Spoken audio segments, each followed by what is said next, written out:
It's Bill Selby, and this is Forbidden Broadway. Behind... What are you doing? Michael, you're supposed to be inside for the interview. What are you doing? This week, Michael West. Michael West, I love you so Bill, much. You're wonderful. You're just terrific. Why do we always talk like Liza when we're together? I don't know. Something just happens, doesn't it? Yes, It happens. It really does.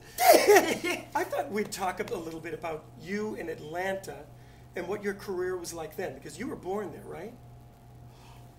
Yes. I was. Yes, I was born in Atlanta. Indulge me. Yes, okay. Yeah, I was born in Atlanta. I lived there until 1990. So I went to school in Atlanta at Georgia State University and started working right away in theater right after that. And, yeah.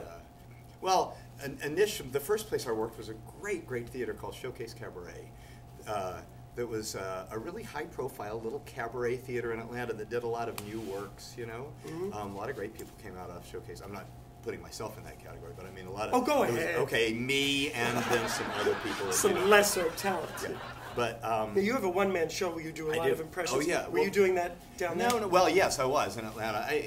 I went from there to doing dinner theater like a lot of us did in the mid '80s, you know, and then got my equity card with Theater of the Stars, the summer stock, and then I wanted to do my own stuff. And I always had this idea for a show. I was always fascinated with performers, shall we say, kind of on the latter part of it, kind of on the decline. Maybe not so much on the decline, but in their later years anyway. Yeah. The people that growing up, I would sit watching Merv Griffin's show or Tonight Show, Johnny Carson in those days.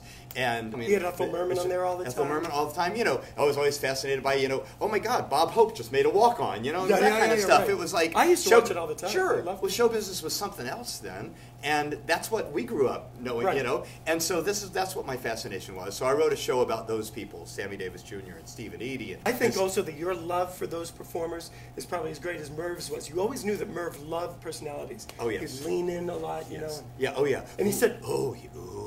That's what he'd say. Yeah. We'll be right back. Yeah. So I eventually wrote this show.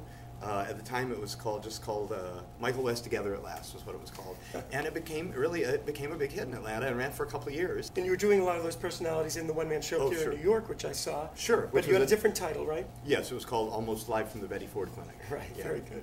Yeah. Well, this I feel so blessed to have fallen into this because Forbidden Broadway it is kind of when I first saw it, I went, well, that's what I do. That's what I do, you know. So to be able to do it is a real treat. Let's also talk about Alvin Colt, who was our fantastic costumer for the show for many years. We lost Alvin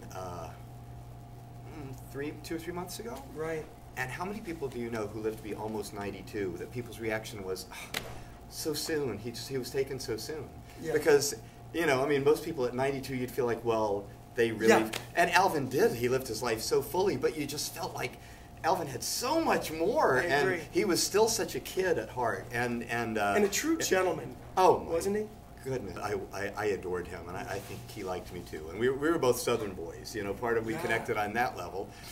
Yeah. And Alvin's talent. I mean, we had a couple of costumes out from Lion King. Oh my goodness! To show them. Well, this one I still get to wear every night. Beautiful, right? But it's hysterical. It's bathroom cleaning brushes and another thing you got to say about Alvin's skill is this is remarkably comfortable. The stuff he would build was actually quite easy to wear. Yeah. So that's a skill in itself. Just great. Yeah, we miss him very, very much. I don't think you could find anyone who ever encountered Alvin who didn't have great warm feelings for him. Yeah.